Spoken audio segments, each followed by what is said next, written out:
Jai. Srimad Madhava Jai. Om Namo Bhagavate Vasudevaya.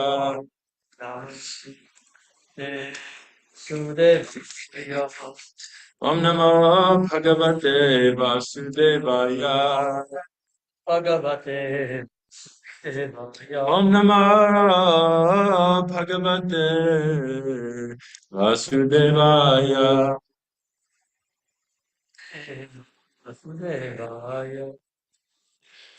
Okay, so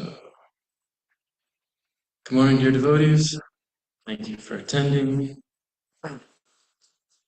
Today's Srimad Bhagavatam 6:14-6. Ritastu Saktatam Papa Sarva Loko Patapana Itam Dvidhamati Krishna Asit Sankrama Ulbane. Ritastu Saktatam Papa Sarva Loka Patapana Itam Dvidhamati Krishna Asit Sankrama Ulbane. Word for word.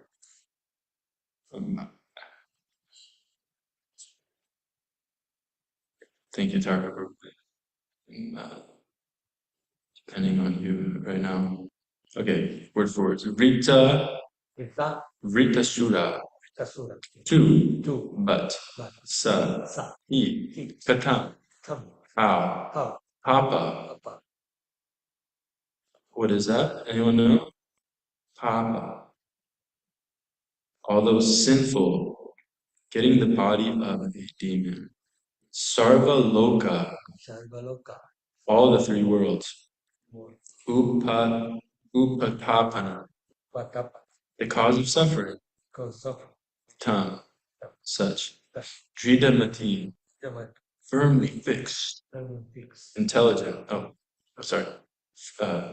Dridamati means firmly fixed intelligence.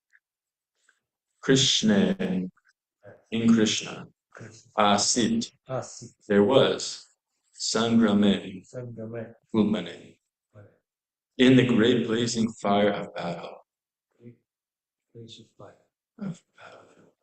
Okay, translation. Vritrasura was situated in the blazing fire of battle and was an infamous, sinful demon, always engaged in giving troubles and anxieties to others. How could such a demon become so greatly Krishna conscious? It has been described that a Narayana Parayana, a pure devotee, is rarely found even among millions and millions of persons.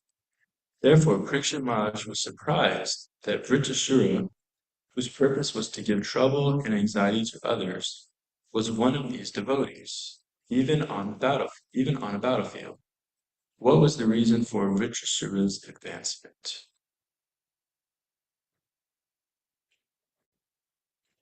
Om Ajnanatimirandasya Gyananjana Savakaya Chakshuran Militam Yena Tasmai Shri Gurave Namaha Shri Chaitanya Manobhistam Stapitam Yena Bhutale Swayam Rupa Kadamaya Tatati Swapadantikam Vandeham Shri Guru Shri Yuta Padakamalam Shri Guru Vaishnavam Char Te Rupam Sagajatan Sahagana Raguna Tam Vitam Tam Sajivam Sadvaitam Sadvadutam Parijana Sahitam Krishna Chaitanya Devam Shri Radha Krishna Padam Sahagana Lalita Shri Vishakam Vitam Shah Vanchakalpatarubhyascha Kripa Sindhubhya Evacha Patitanam Pavanebhyo Vaishnavebhyo Namo Namaha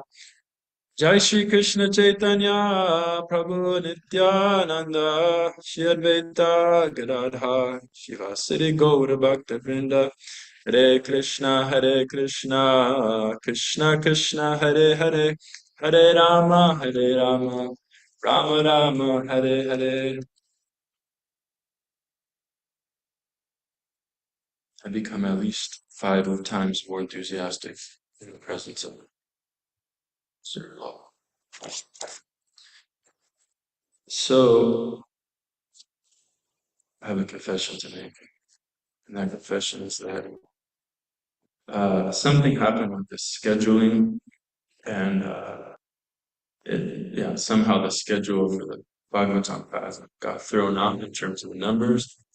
So I prepared for yesterday's class, and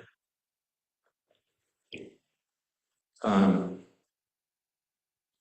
I would like to I'd like to speak on yesterday's verse because I spent quite a bit of time preparing.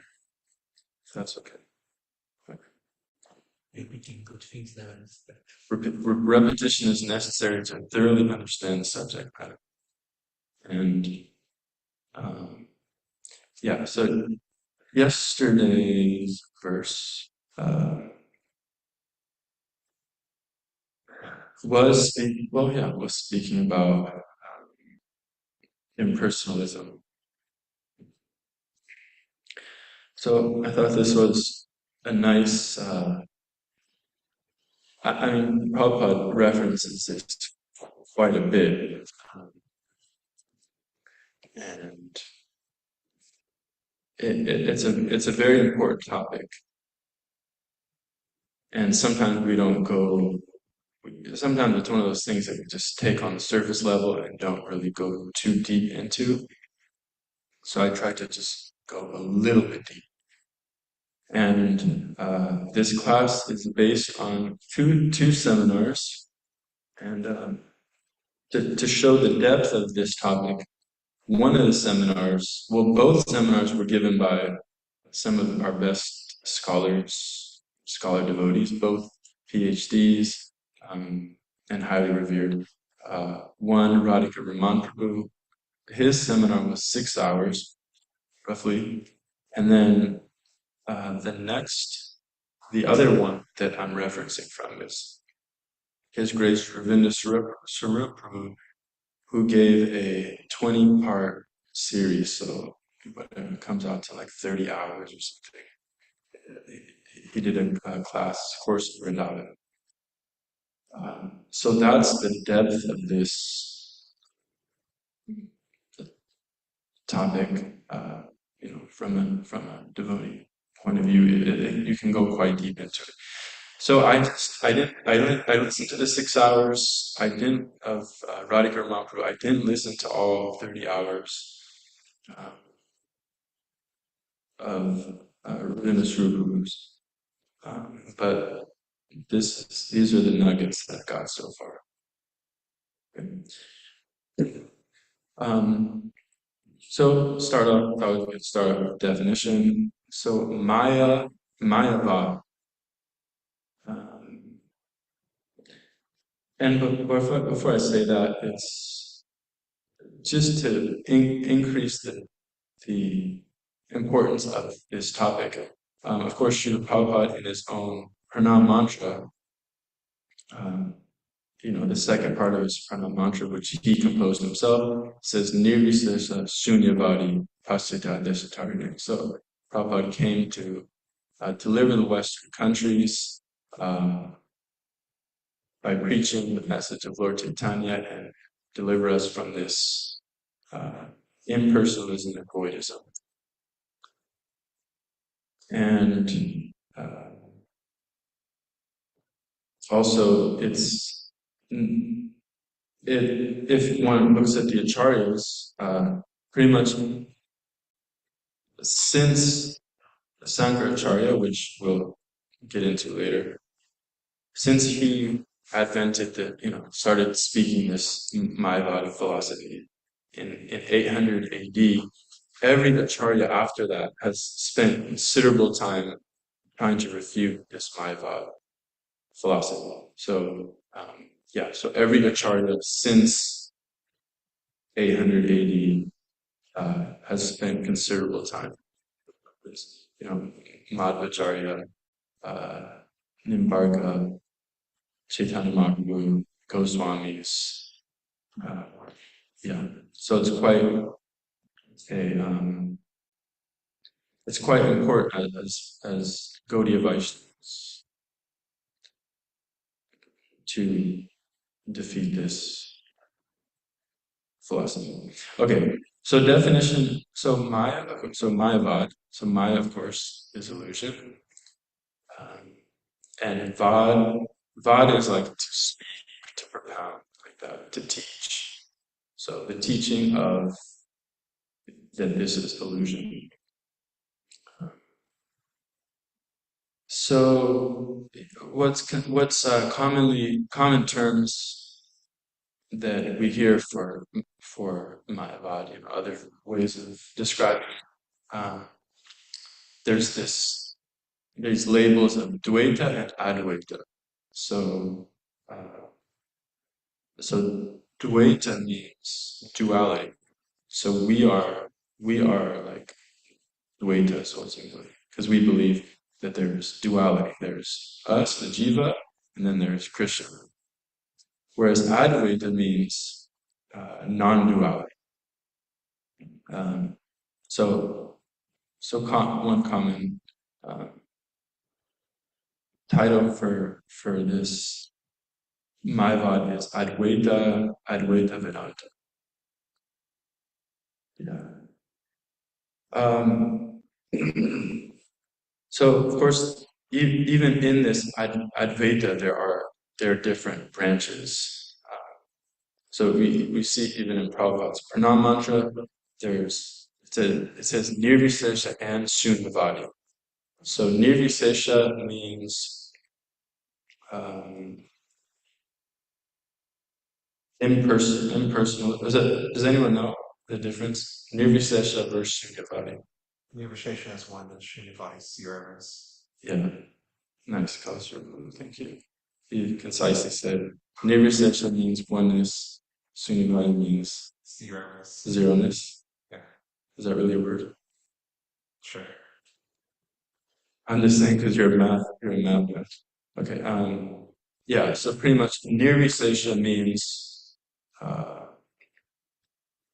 yeah, with that there nirvisesha means what I put down. There is God, but He's formless. So like, yeah, we are all God. Um, we're just an illusion. To, anyways, we'll get into all that later. But yeah, nirvisesha means there is God, but He is formless. So we want to merge into the Brahman. Uh, so that's like Sankaracharya, that's Nirvisesha. And then Sunyavadi is voidism, so everything is false. Everything is illusion, there is no God. So Prabhupada says sometimes that this is better because at least Sunyavadi is just uh, not saying that there is a God, but He is nothing. Uh, so Buddhism falls more into this Sunyavadi. Okay. Uh, so generally, yeah. So for those who've done book distribution, as Kaustubh was telling the story recently, he was doing book distribution, and he asked some lady, "Have you heard of Bhagavad Gita?" And she said, "Yeah, I spoke it." Or another story of someone in the early days, someone went into the temple in Philadelphia, I believe, and they told one of the devotees, they said, "You're worshiping. I'm very pleased. You're worshiping me very nicely here." So it's very it's yeah, this Mayavad impersonalism. It's very common, and I've heard many times from devotees that it's actually our default position, and many of us actually came to some level of this realization, like generally between the age of like 16 and 25. at least in the West, when you're like experimenting and taking certain so-called mind expanding drugs, many people come to this realization like that we are all Brahman, we're all connected. There is no individuality. You are me, I am you, you know. Uh, and and there actually is some truth to that, right? Like we know Brahmiti, Paramatmiti, Bhagavan iti Sabdite. So the absolute truth has three features: Paramatma, or Brahman, or the oneness, Paramatma, and Bhagavan. So it's not false. And so a lot of times on the street you'll meet people who are uh, who have this realization. And it's interesting that actually a lot of it doesn't even come uh, from Sankaracharya. Like it's kind of a more watered down version by a Western philosopher. Sorry, didn't get the exact name. Uh, I heard even Ravindra was making the point that even Gandhi's philosophy actually came from.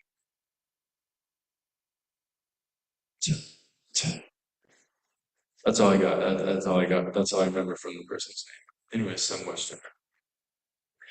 Um, Eckhart Tolle? no, not Eckhart Tolle. Tolstoy. Ah, Tolstoy, yeah. Tolstoy.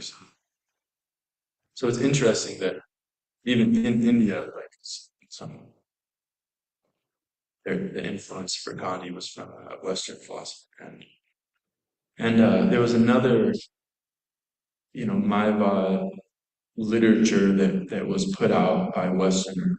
It was probably influenced by Sankaracharya, and um, this book actually started circulating amongst Christians in America, the Christian pastors. And so Christian pastors actually started, like, kind of, yeah, took on this indoctrination to some extent, and we're also spreading it um, like that. So, yeah, yeah. Um, okay, so I wanted to read there's a quote that kind of summarizes, that puts like this philosophy in a nice, understandable form, as understandable as you can get. Or you can understand how non-understandable it is by this quote. So this is Swami Nikolananda. Um, he was even Temple University. He became like the head of Hindu studies, and Prabhupada actually came to his. Uh, he's this Swami Nikolananda is actually in the Lilamrita because Prabhupada was asked to come speak in his class. Okay, so this is what he writes, and this is, of course, Mayavad philosophy, considered dangerous, but I think we'll be okay because we're in the association of devotees, and we'll try to round this whole thing out. Okay, so what he says, the word Ishvara, properly known as God, has a particular meaning in the Advaita philosophy. The Vedantist does not accept the Ishvara to be the absolute existence because he is as unreal and as phenomenal as the universe.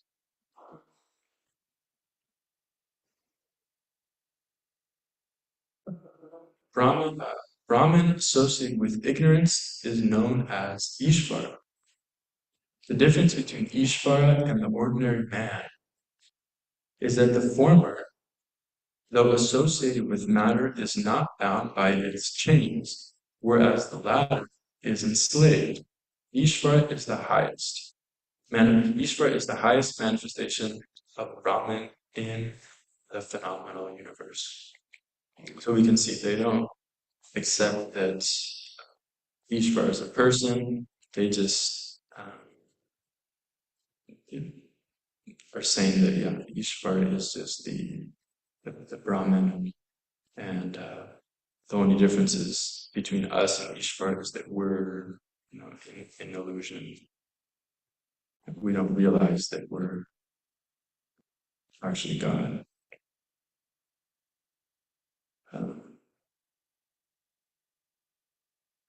so this all came from Sankaracharya, and uh, Sankaracharya, of course, was Lord Shiva himself. Um, because one might say, like, okay, these things sound like quite ridiculous. Like, how is this Maiva so popular? Um, especially once one comes into contact with Bhakti, we can kind of like scoff at the whole Maiva philosophy and think like, what? That's ridiculous. How do people actually believe this? Um, but if we look at like Sankaracharya himself, he is Lord Shiva. So in the Padma Purana, there's the verse, Mayavada Asak Shastram Vachanam Bodha Uchate Mayaiva Vitan Devi Kalo Brahma Murtina. Quote, the Mayavad philosophy, Shiva informed his wife Parvati, is covered Buddhism in the form of Brahmin, in the form of a Brahmin in Kali Yuga. I teach this imagined philosophy. So this is Lord Shiva himself coming down to bewilder the minds of people. Um, so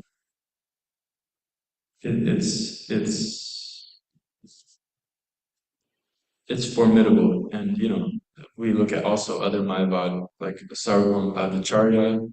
He was like considered the greatest logician and personalist of India, and still he had one disciple. He had many disciples, one of which is Raghunath Shirvani, who is like still considered one of the greatest stars of logic and Nyaya in India. Um, Prakashananda Saraswati. So these are great personalities that have that have taken to this philosophy, and so it's very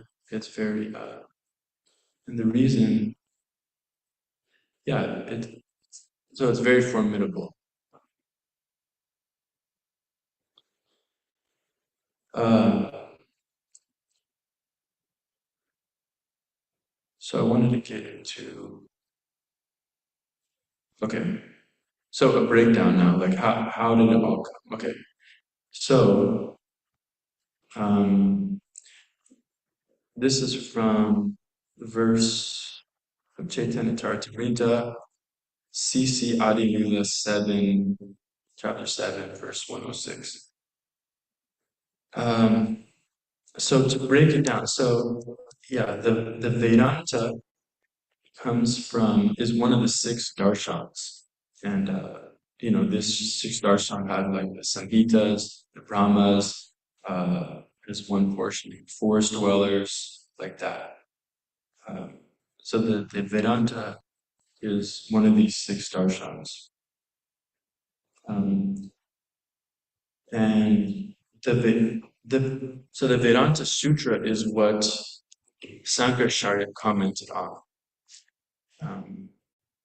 in his famous Sariraka Bhasa. So that's Sankaracharya commenting on this Vedanta Sutra. Um, and this what the Vedanta Sutra, of course, you guys know what sutra means? Short verses. Short, condensed, yeah.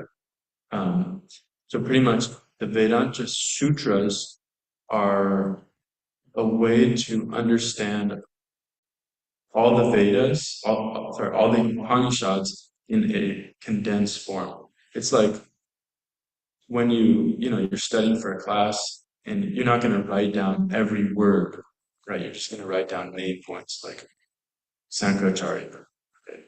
So now you know what, and then because you have done work to prepare for the class, okay, Sankaracharya, that means I'm going to talk about when he was born, all that, what his philosophy is. So the Vedanta Sutras is kind of like that. It's a condensed form of the Upanishads. Um, so it was expected, the people who study this, this is kind of what they did. They would just spend hours and hours a day just studying these literatures, um, you know, talking logic and learning these different verses. Um, so they had that vast base of knowledge. So then the Vedanta Sutras were kind of ways that they can, like I was saying, like a cheat sheet. So, like examples of this, Atato Brahma Jignasa, right? Now it's time to inquire about the absolute. Um, and then the next verse, Janma Dasyataha. And that's just two words right there. Um, I don't know, maybe three. Janma Dasya might be combined. But literally that means that from which everything emanates, right? But it's expected that you know what the previous verse was, that which everything emanates that you're speaking about is referring to Brahman. Um, so like this, these are very condensed forms. So now where this gets tricky is, you know,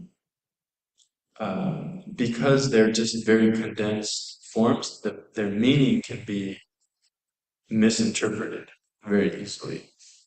Like, if I say I walk, it's like if someone could say, "Oh, that means Dasya Prem is walking to the temple. That means he's walking for breakfast." Um, you know, because of the shortness of it, it can easily be misinterpreted. Uh, so that's what, yeah. So even and there are different even those in the Vedanta school, they interpret the verses in different ways. So what Sankaracharya did was he took this Vedanta sutra and he kind of twisted different meanings out of it. So as you see in this verse in the CC, uh, Prabhupada says that, explains how the Vedanta Sutra actually, it comes from Krishna, via his incarnation of Vyasadeva. So the Vedanta Sutra is actually fully bona fide words of Krishna. But because it's in a form that's like easy to misinterpret, that's what Sankaracharya did and followers after that. Um, yeah, that's um, so that's kind of the basis of this, kind of like where this Mayavada philosophy comes from. And as I was saying, Prabhupada he spoke so much about this uh, Mayavada philosophy, and it explained how the devotees in the early days they were thinking like, Prabhupada he's talking about like these people from India, these Mayavadis, and um, he must have had like some bad relation with them in India because he's just like constantly talking about them and how bad they are, how off their philosophy is. Um, So Harisari Prabhu recounts this, how the devotees, they would speak amongst themselves, in those early days after Prabhupada would speak and think like, God, why is Prabhupada talking so much about this? And what they later realized was that, the reason that Prabhupada's talking so much about it is because we all have this impersonalism within ourselves. Um, like I was saying, the default mode is kind of this impersonalism. Uh, so yeah, Prabhupada was trying to kind of like clear that out of us. Uh, and if we, yeah, so clearing out this impersonalism is uh, very essential, obviously, because if you don't take Krishna as being a person, then then there's no service and you can't experience the bliss of like, putting him to bed, feeding him, singing for him, uh, glorifying him, all these different things that the devotees take pleasure in come because we know Krishna is a person. Um, so this, yeah, so, and also on a larger scale, the impersonalism in the world, not accepting that, uh, like for example, there's a Mother Earth, so therefore we're willing to just pollute the rivers and all that, pollute all the lands. It all kind of comes from this impersonalism, and we can see more and more. This world is becoming impersonal. Um, uh, so like now they have all these services nowadays, right? Like you can call someone for a nanny, you can call someone for like Uber.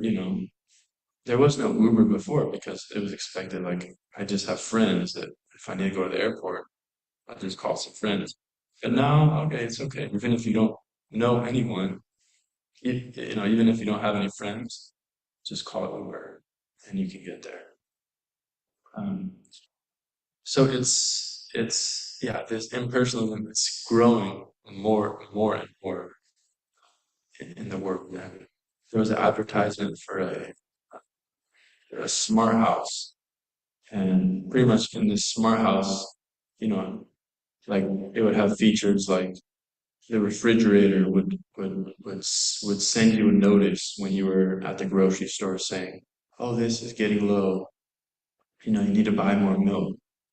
Um, or there'd be certain alerts would tell you, oh, your body temperature is dropping, to eat this, um, or the weather outside is going to be this for the next week, so they would like adjust the temperature.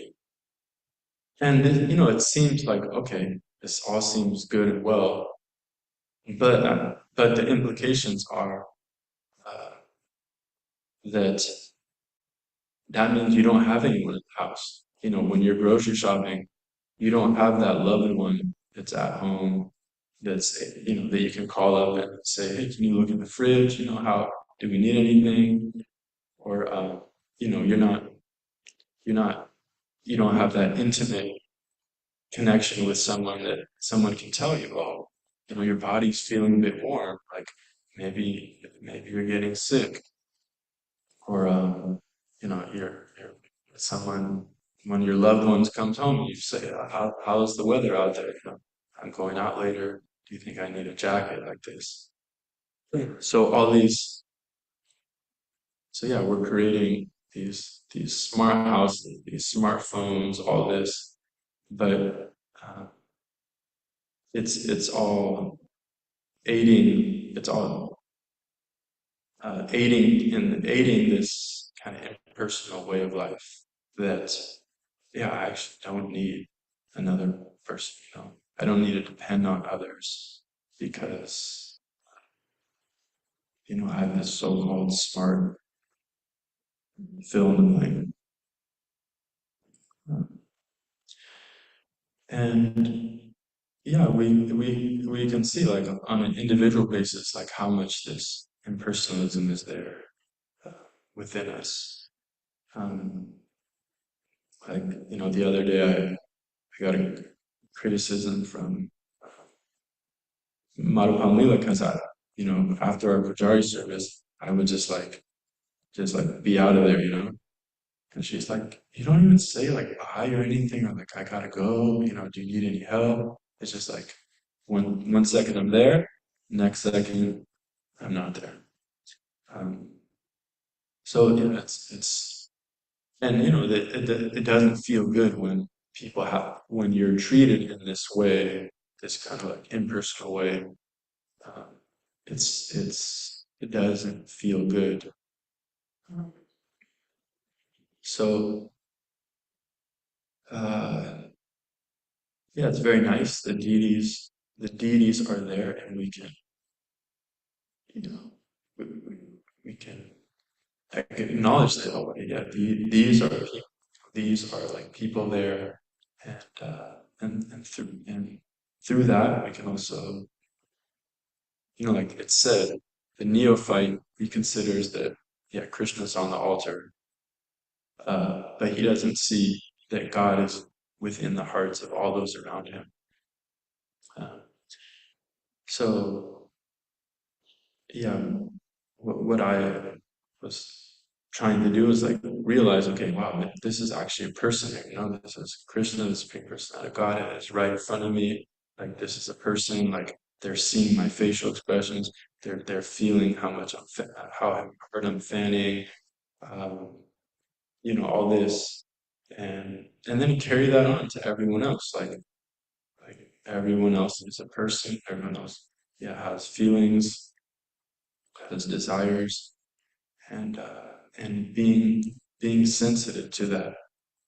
And it is quite uh, like it does take a lot of effort, but it's ultimately, yeah, we have as culture says, we're personal philosophy.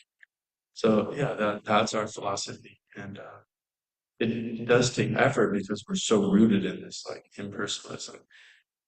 But the more we can practice it, okay, this person, these are people, um, the more we're actually nearing reality. Okay, so I think, let me just check. I don't think I have any notes or anything else to say on this. Um, yeah, so I'll open it up if there are any questions or comments.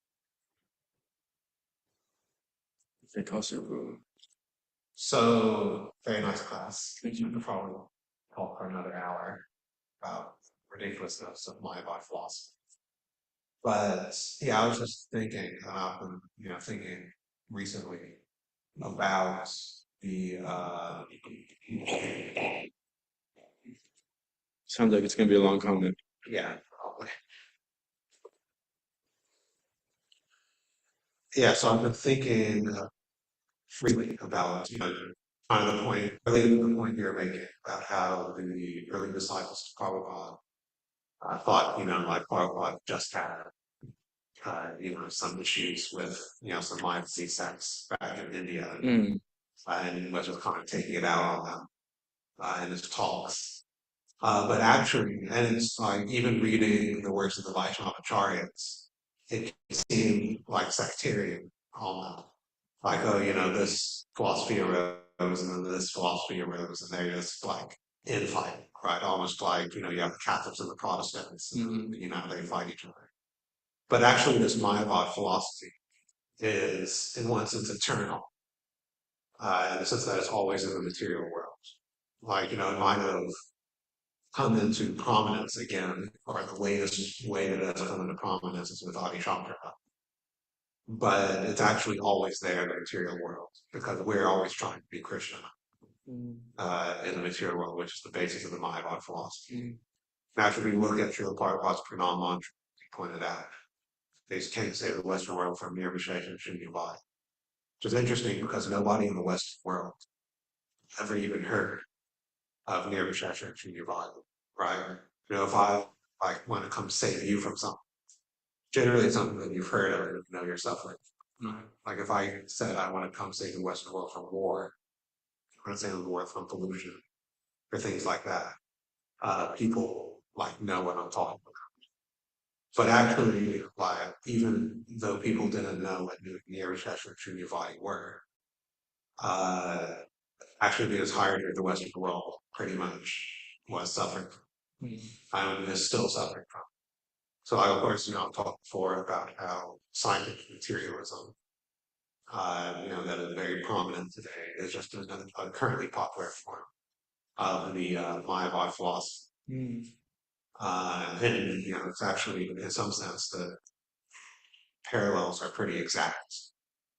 Um, but even so many other things, like a lot of philosophical ideas, I've mentioned them that before, like a lot of ideas of postmodernism are basically Mayavad.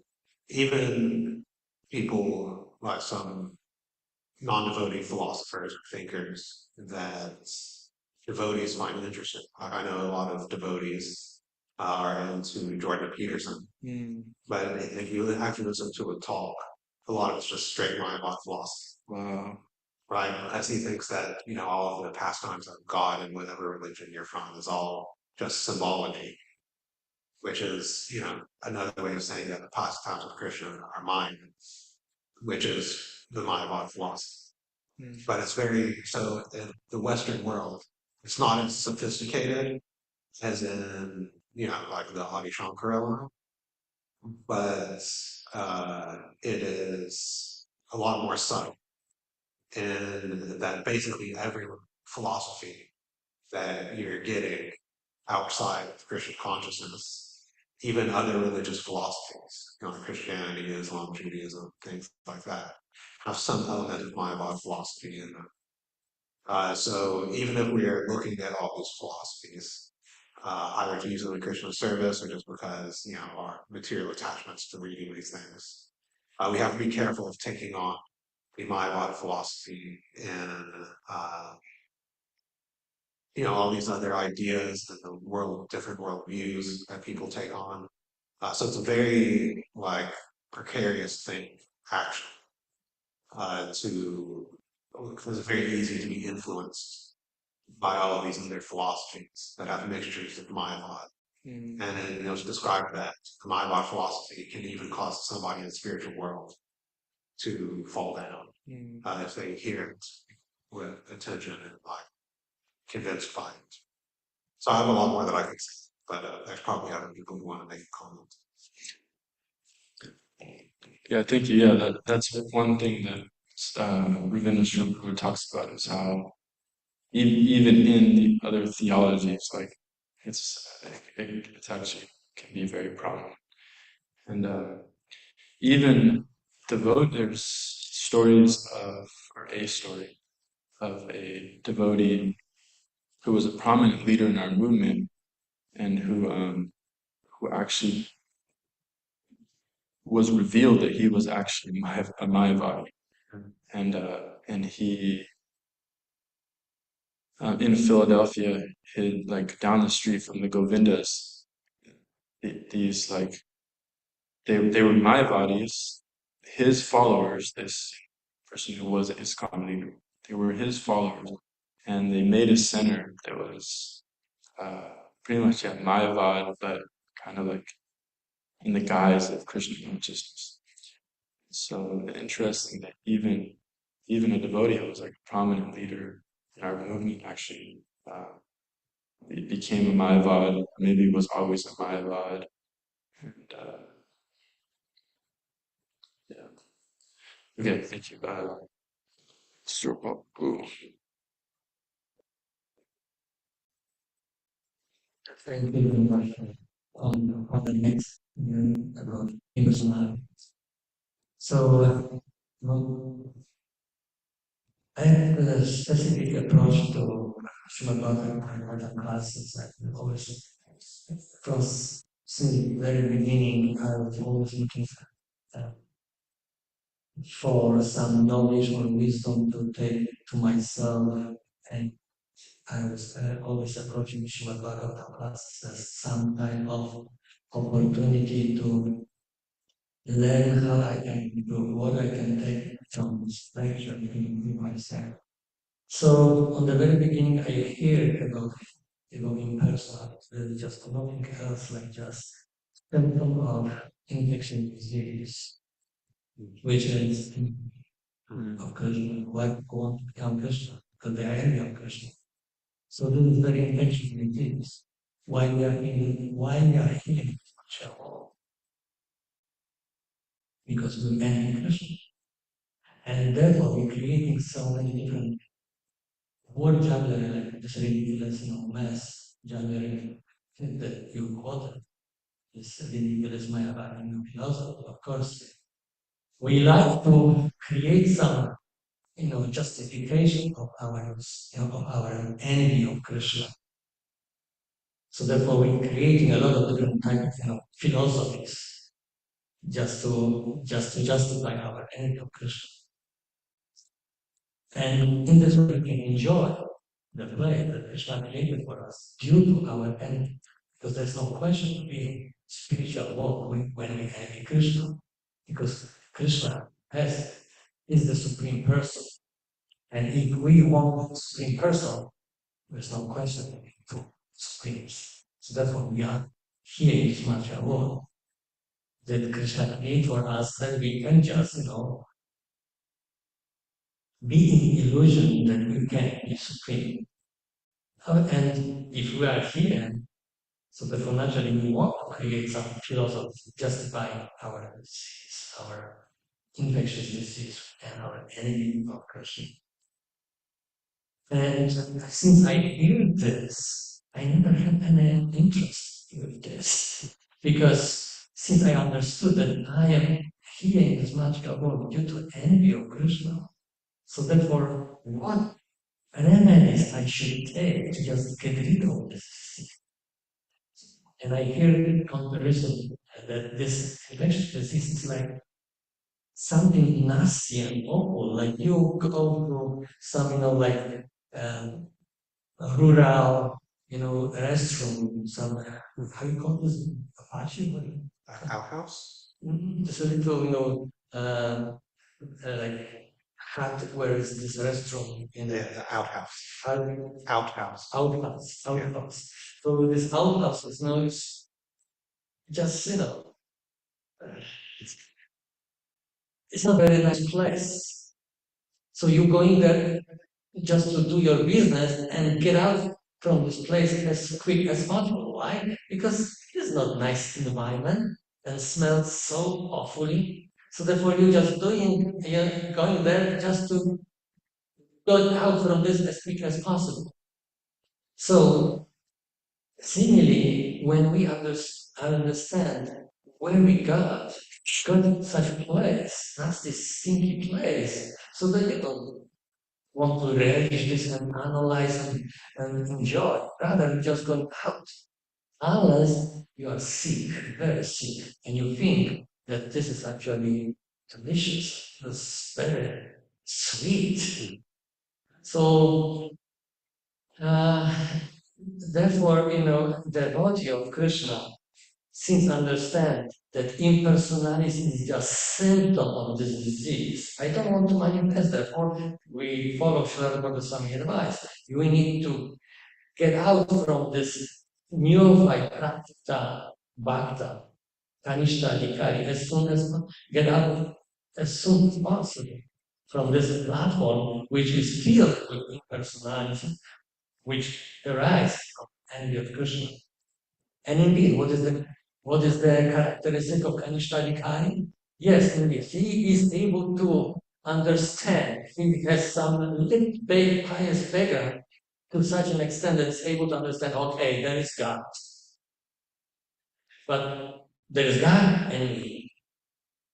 But if I understand that, okay, bona fide person for God is Guru, okay, God, Guru, and me. It's not able to see any other souls or devotees around. It's just focused on himself. It's very selfish. And this is also this arises from envy as well. So if we understand that this impersonality, as we mentioned at the very beginning, is quite interesting or important subject to understand. So I understood. It's important because we should understand why we are hearing this material with the enemy, and therefore we are creating so many different philosophies, in so-called, philosophies, impersonal, to justify our enemy, to justify our nastiness, our arrogance. But if we justify this, so this means that we want to be in this gray, we want to be in this shamble. But if we understand that this sin, this nasty, this awful, we don't want to be in such an environment. So then we will fully absorb ourselves with some energies, how I can do something better, something positive, not just being merged in this negativity, but rather what is the positivity that I can absorb my mind and senses. So therefore, if we understand that Krishna has his devotees and our devotee association is so important because I can practice on devotees how to glorify and worship Krishna, how I can serve Krishna, the supreme person, because if devotees are already obsessed with serving Krishna, so I can learn from them how to worship Krishna better. And therefore, since we are not on the level of see Krishna on the altar as the supreme person who has some pastimes and talk to us. We are not able to hear due to our condition. So therefore, at least if we theoretically understand that Krishna on the altar is person, and I have no qualification to understand and fully realize this, so then I can see devotees, I can talk with them, I can touch them, I can dance together with them, I can sing together with them, I can eat together with them, I can play together with them. So therefore, I'm looking for opportunity how I can serve devotees and observe their reaction, that I can understand what personality needs and how I can treat Krishna. If I satisfy devotees, then for sure Krishna is satisfied because Krishna's devotees are most dear to him. So this is something very practical that we can, as in the form of a remedy that can help us to get rid of this envy, which we are addressing in different Japanese words, which we call impersonal philosophy.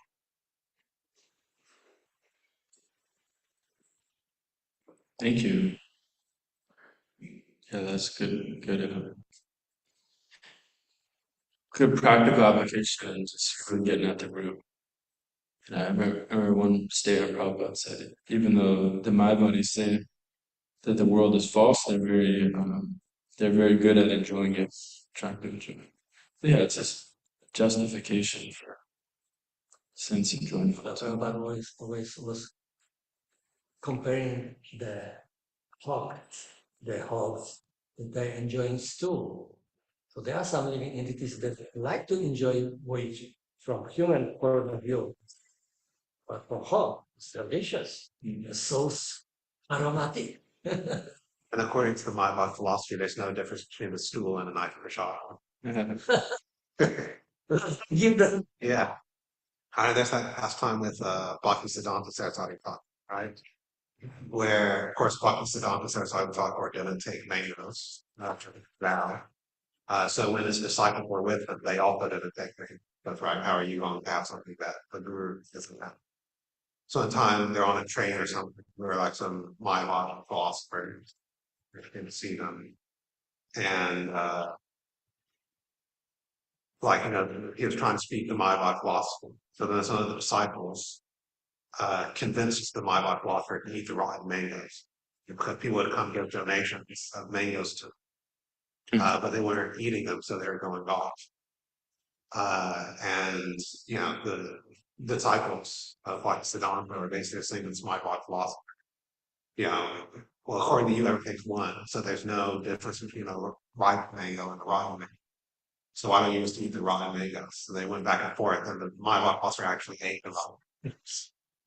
So it's like it's the outcome of like it's the ridiculousness of that philosophy, right?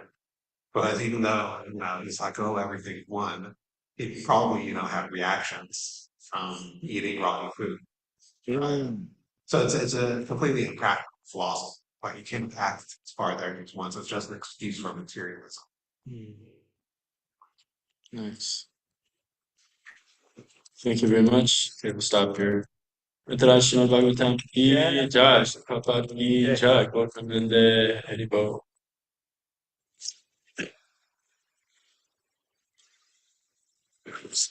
Okay.